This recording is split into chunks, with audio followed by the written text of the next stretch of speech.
नमस्कार दोस्तों, स्वागत है फिर से आप सभी का एक बहुत ही महत्वपूर्ण वीडियो में। जब भी घर बनाया जाता है दोस्तों, तो छत में लोडिंग के अकॉर्डिंग बीम दिए जाते हैं।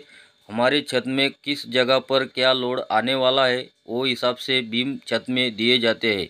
उसमें कोई बीम दीवार पे आता है, कोई बीम लटक आता है, तो कोई हैंगिंग बीम आता है।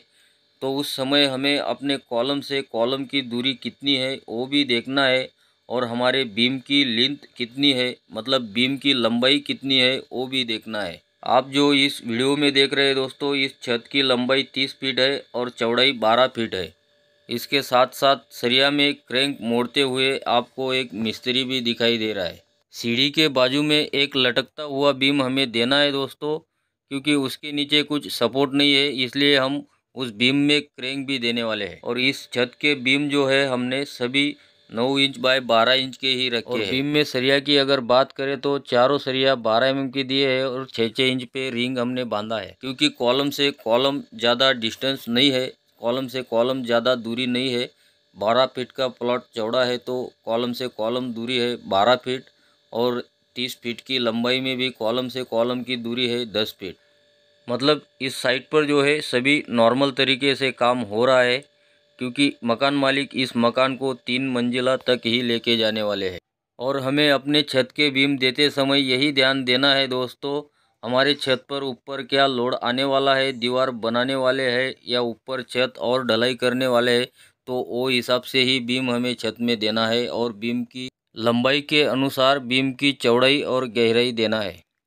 छत के बीम देते समय कुछ लोग यही गलती कर देते हैं दोस्तों, चारों सरिया 12 mm का दे देते हैं और 9 इंच बाय 9 इंच का ही बीम दे के छत का ढलाई कर देते हैं।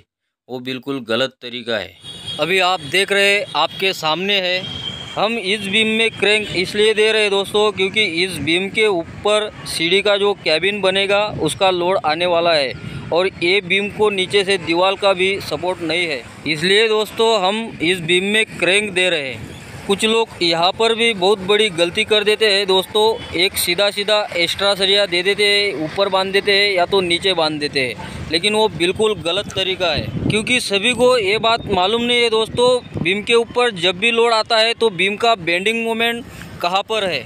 अभी आपके सामने है, ये एक बीम मैं बना रहा हूँ और आजू बाजू में दोनों कॉलम के ऊपर बीम टिका हुआ है। जैसे ही बीम के ऊपर लोड आता है तो कॉलम के पास बीम का बेंडिंग मोमेंट होता है, कॉलम के पास से ही बीम छटकने का डर रहता है।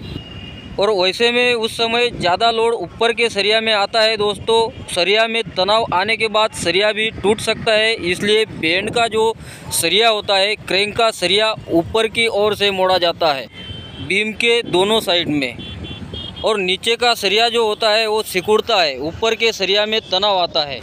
वैसे ही ठीक उसी तरह से अगर बीम के बीचों बीच लोड आता है तो नीचे वाले सरिया में ज़्यादा तनाव आता है, और ऊपर वाला जो सरिया है वो सिकुड़ता है, मतलब नीचे वाला सरिया टूटने का डर रहता है, इसलिए क्रैंक का जो सरिया है बीचों बीच में नीचे की ओर से मोड़ा जाता है।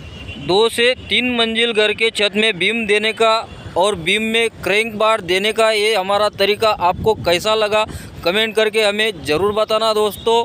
वीडियो अगर जरा भी पसंद आए तो वीडियो को लाइक, और चैनल पर अगर पहली बार हो तो चैनल को ज़रूर सब्सक्राइब कर लेना। वीडियो में एक बात और बता देता हूँ दोस्तों मैं आपको, अगर आप भी 2 मंजिल या 3 मंजिला तक घर बना रहे तो इस जानकारी को फॉलो कर सकते हैं।